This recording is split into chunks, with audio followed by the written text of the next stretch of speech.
Hi, my name is Brittany Johnson, and today I'm going to talk to you about how we can support the effort towards ethical, data-driven software by filling in gaps in research and practice. But first, what do we mean by data-driven software? Data-driven software is software that integrates machine learning technologies into traditional software. The machine learning components of the software are data-driven, meaning they use real-world data to drive decision-making. Integrating machine learning components changes the way we build software. We now have to integrate the machine learning pipeline into traditional software development process. The use of real-world data comes with unique considerations and challenges. More specifically, data-driven software raises ethical concerns like racism, sexism, gender equity, along with rising concerns regarding safety and security. While many of these concerns exist with respect to any kind of software, there is a heightened concern in data-driven software because we have less control over the software and the decisions it makes. This decrease in control can and has led to less than desirable and even detrimental societal outcomes. For example, in this picture, you see Robert Williams, a black man who was wrongfully accused of a crime based on facial recognition software that incorrectly matched his face with another black man's face. Similarly, healthcare software has been shown to lead to different outcomes for different populations. There have also been ethical concerns, mostly pertaining to safety, around using artificial intelligence in automobiles. In response to the overwhelming number of examples of tech gone wrong, there has been quite a bit of exploration in the space of ethics in computing. This has been divided between articles and press that raise awareness regarding ethics, theoretical work that explores problems and solutions, and intervention development, which involves creating solutions. While these are reasonable foundations, existing contributions lack attempts at validating problems and solutions in the space of ethical software development. While ethical computing can cover a wide variety of technologies, in this presentation, we are focused on data-driven software as mentioned earlier. To get a sense for what has been done and what is needed in the area of ethical data-driven software development, we found and surveyed existing work pertaining to ethics in data-driven software. We used keywords such as ethics, data-driven software, and fairness. For each paper we found where the title seemed relevant, we then read the abstract to determine if the paper focused on relevant topics. After reading relevant papers, we recursed by examining the web of related papers. We stopped when this process ceased to yield new papers, though certainly there are papers we may have missed. In total, we read and categorized over 40 relevant papers. Based on this exploration, we identified gaps in research and practice to then synthesize our findings. From our paper categorization emerged 3 categories: theoretical papers that explore or attempt to explain the concept of ethical technology, tool papers that introduce a new tool without any kind of evaluation of said tool, and empirical studies of existing or proposed ethical interventions. We found that there were 2 kinds of empirical studies that have been conducted regarding ethics: tool validation studies and state of practice exploration and evaluation. Theoretical papers ranged from papers that discuss or define specific ethical concerns, like fairness, to papers proposing ways to understand, explore, or define ethical concerns. These papers did not include papers on actual interventions that can be applied in practice. The tools papers we found included papers that developed and proposed an intervention that would support ethical development practices. In the context of this paper, we define a tool as any intervention that can be applied or used to alter the software development process. This includes suggested best practices, guidelines, and analysis tools. While these papers present interventions, they do not include evaluations of the proposed solutions. Papers in the empirical studies category conducted empirical evaluations of ethics-related interventions. As with tool papers, papers in this category included empirical studies of various interventions. Some papers evaluated one intervention, while others compared different interventions to each other. Based on the papers we found across these categories, we identified gaps in existing efforts towards ethical data-driven software.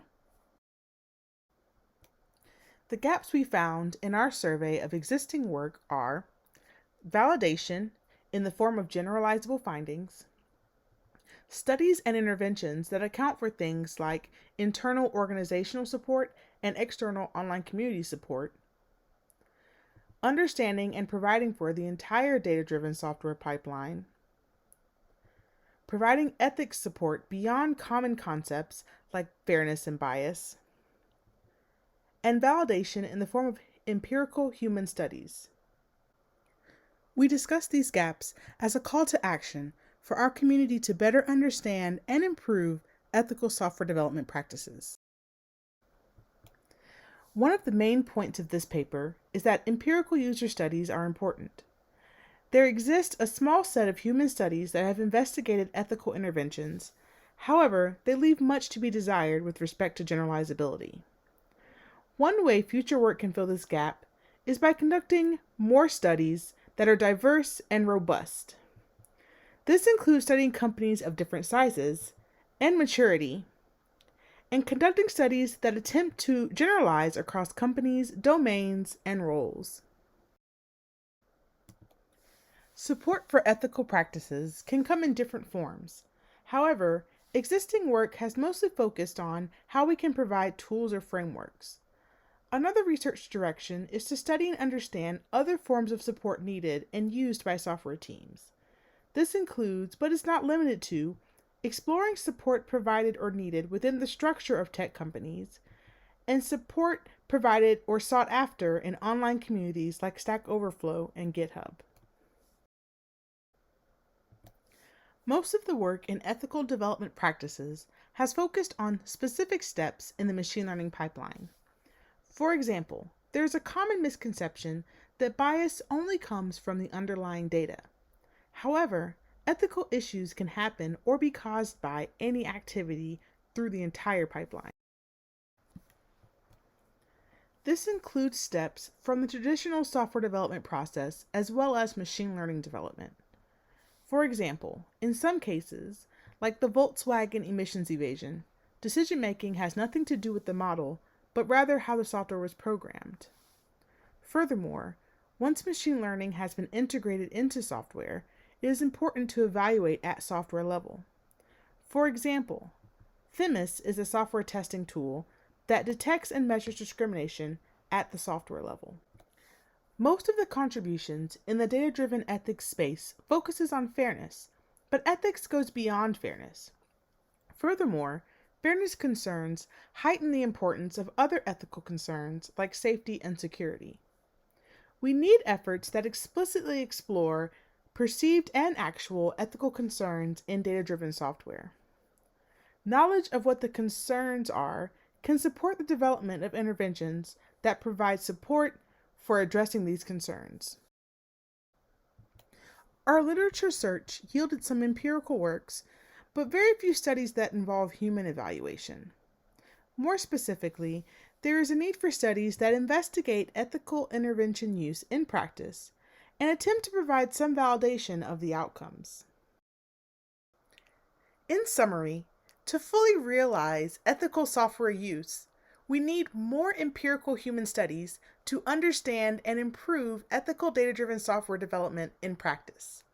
And with that, we thank you for your time and open the floor to any questions.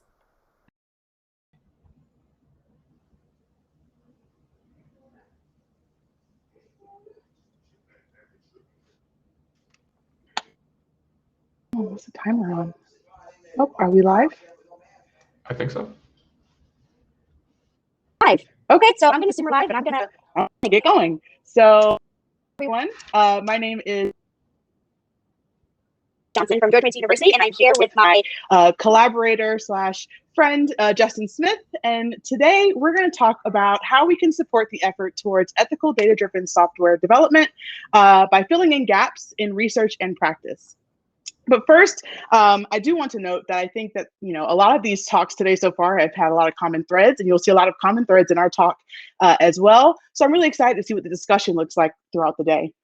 But first, we do want to kind of get at what we mean by data-driven software. And so when we say data-driven software, we mean software that integrates machine learning technologies into traditional software. And so if we think about it, right, so the machine learning components of the software are most often data-driven, which means they use real-world data to drive the decision-making. So when we think about components, this changes the way that we build software, right? So now we have to think about how we integrate the machine learning pipeline, as shown here, into traditional software development process. The use of real-world data comes with unique challenges and considerations. More data-driven software raises ethical concerns such as racism, sexism, gender equity, along with rising concerns around things like safety and security. While many of these concerns exist in traditional software or any kind of software, there is a heightened concern in data-driven software because we have less control over the software and the decisions it makes. Of course, this decrease in control that we would have as software builders and researchers can and have led to less than desirable and even detrimental societal outcomes. Here, hopefully, sorry, there's like weird words over that, but that's fine. Here you actually see Robert Williams, who was a Black man who was wrongfully accused of a crime based on a facial recognition software, faulty, obviously, that incorrectly matched his face.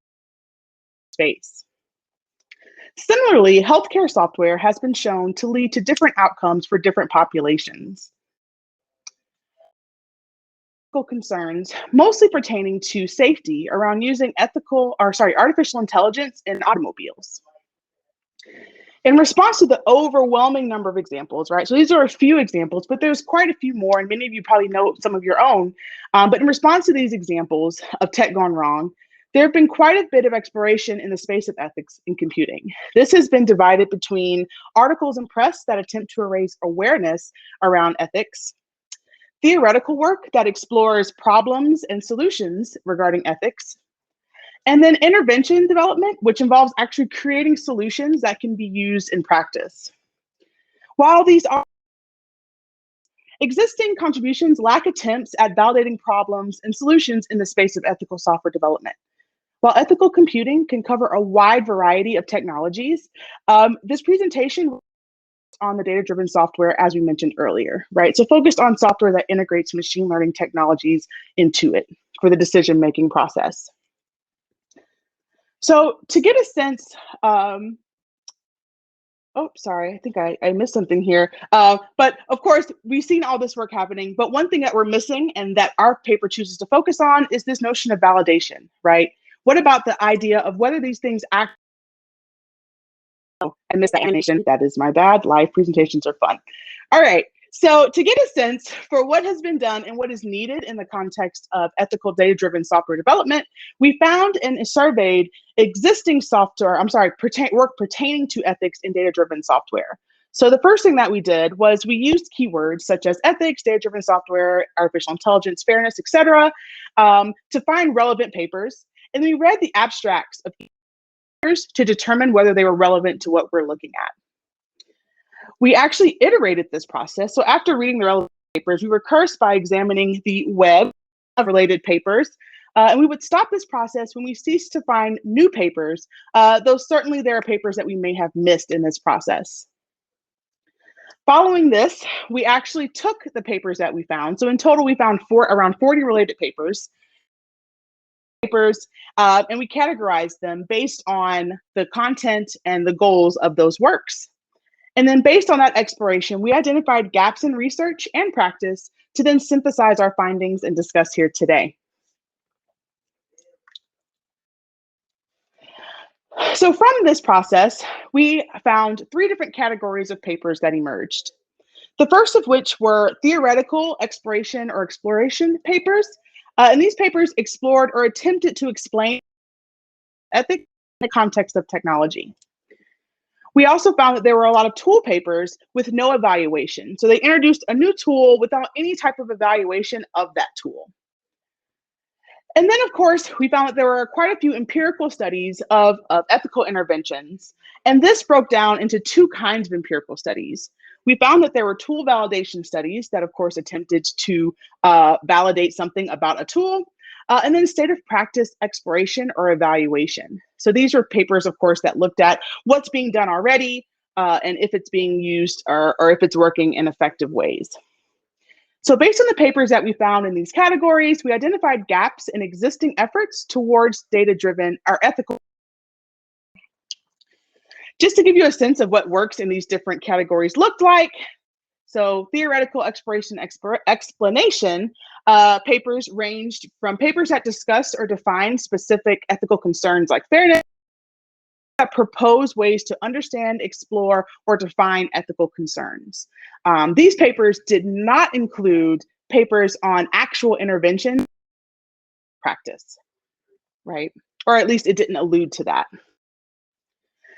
Tool papers about evaluations included papers that developed and proposed an intervention that would support ethical development practices in the context of this paper.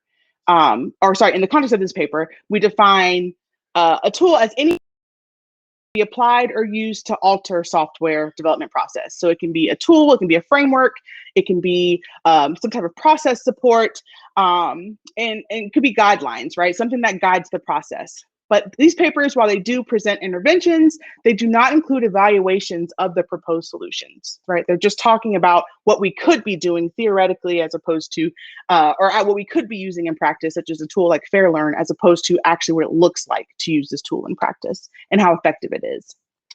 And then finally, like I said, we had empirical interventions. As it sounds like, these are empirical studies of ethics-related interventions. Similar to the tool papers, these papers would present various empirical studies, so empirical studies of different interventions. Some of them would look at comparing different interventions to one another.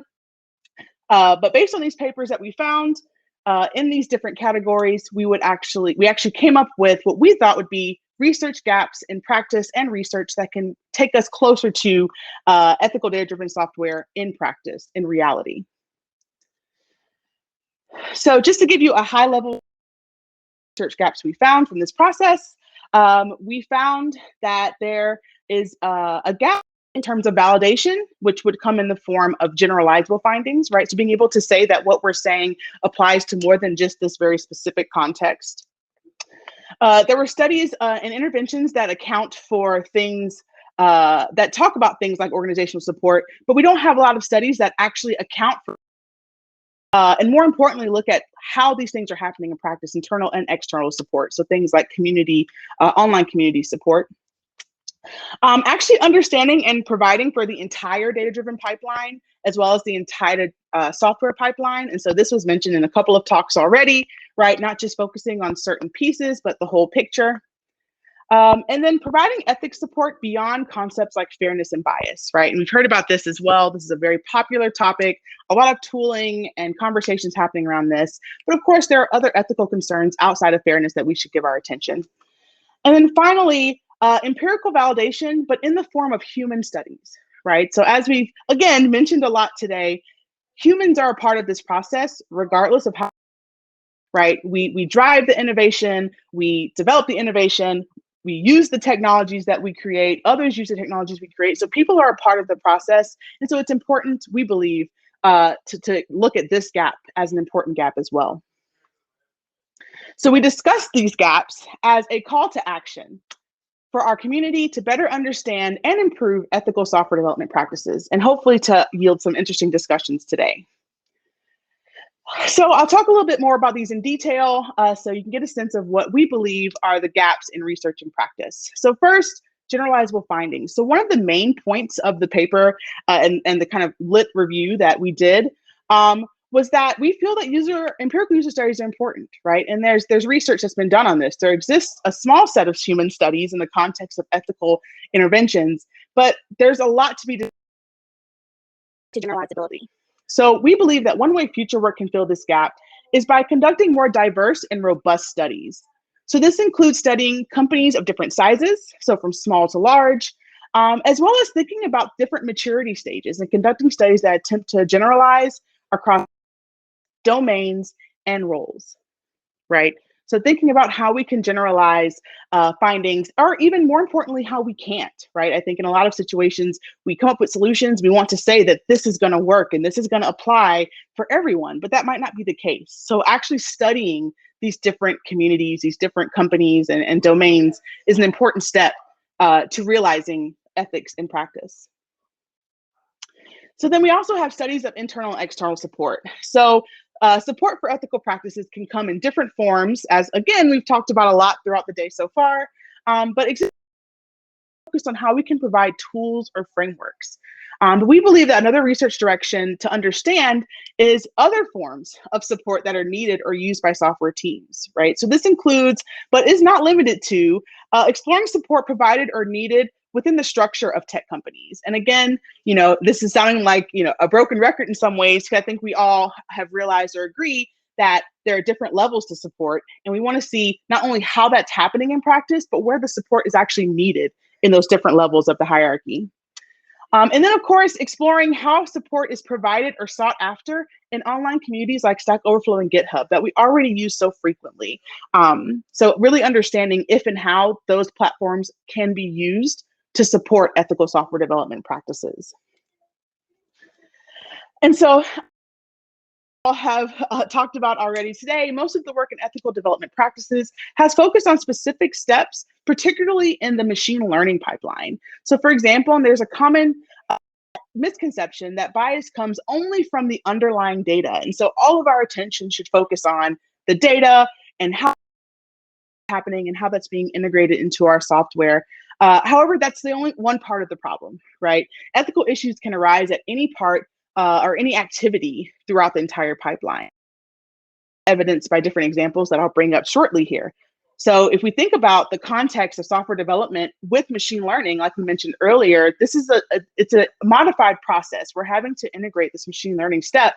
And so we want to make sure that we're including steps from the software development process when we're thinking about how we're going to support ethical practice. So for example, when we're thinking about the ethical design that was mentioned so many times earlier, that's an important part of this.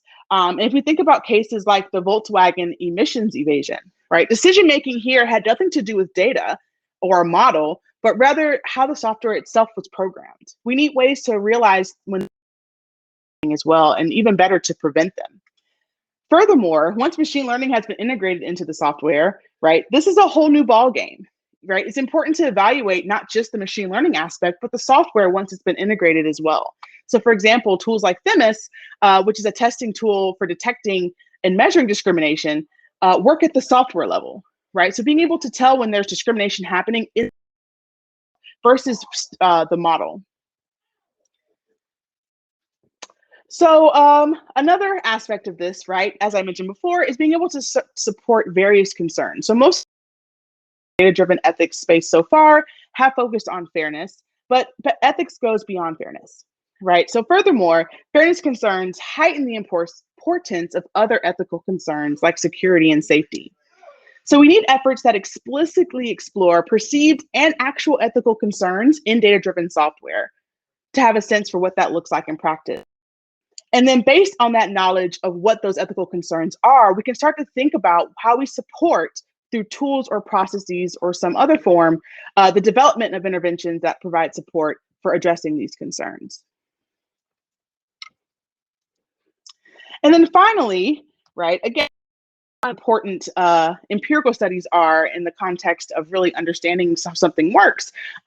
Literature research yielded some empirical works, but very few. And most of them, of course, did not involve human evaluation. So more specifically, we feel like there's a need for studies that investigate ethical interventions in practice and attempt to provide some validation of the outcomes of using those ethical interventions. Not completely obvious what that looks like, but I think it's an important step to try and realize and see how that can support our process improvement as well.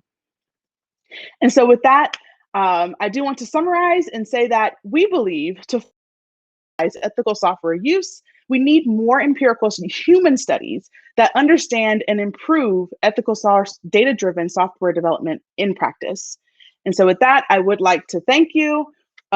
Justin and I are very happy to and any type of discussion that anyone might want to have. Thanks so much.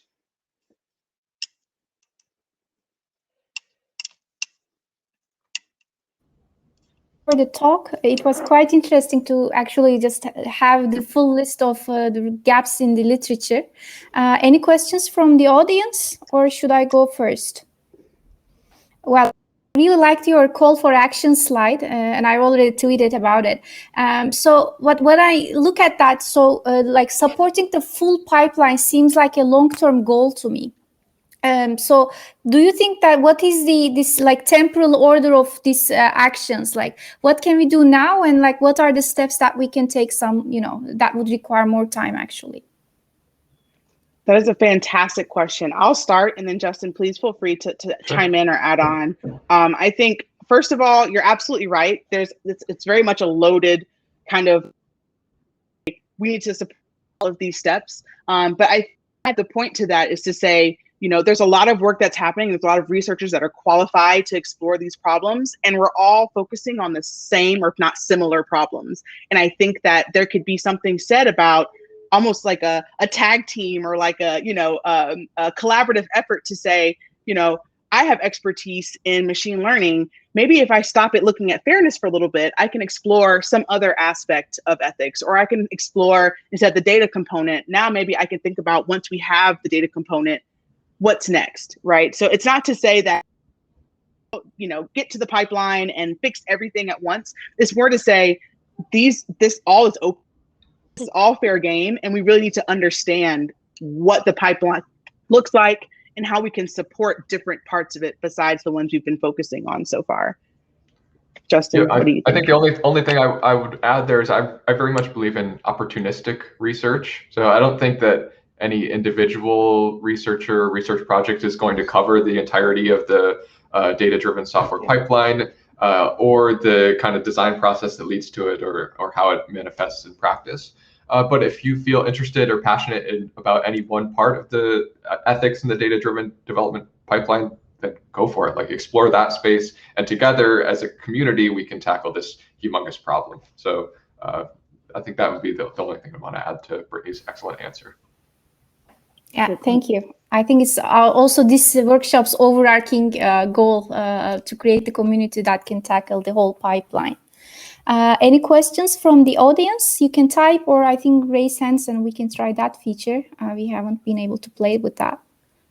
But waiting for the question, I think, Justin, with your opportunistic research comment, so now fairness is an issue, but before that there was like privacy. And thanks to all these efforts that raised awareness on like privacy, which started as an ethical concern actually, and now we have like concrete rules and regulations like GDPR in Europe. And in the States, I don't know, like HIPAA for the like healthcare related information. So I don't know, in the near future, perhaps we would have some like rules and regulations for like fairness once all the research is like mature enough. But can you tell us from your review what are the like most popular issues that are tackled apart from fairness? I think fairness is the one that really stood out the most to us. Yeah, Brittany, are there any others that come to mind? I mean, concerns. I think we're starting to revisit things like safety and security. So, for example, in the context of autonomous cars or things like that, cars that use machine learning in some way, shape, or form. Some of that. But in terms of This type of software and ethics, fairness is by far, especially from the most common, the most popular space, whether that's understanding it, whether that's defining it, whether that's creating tooling or interventions to support it. Fairness is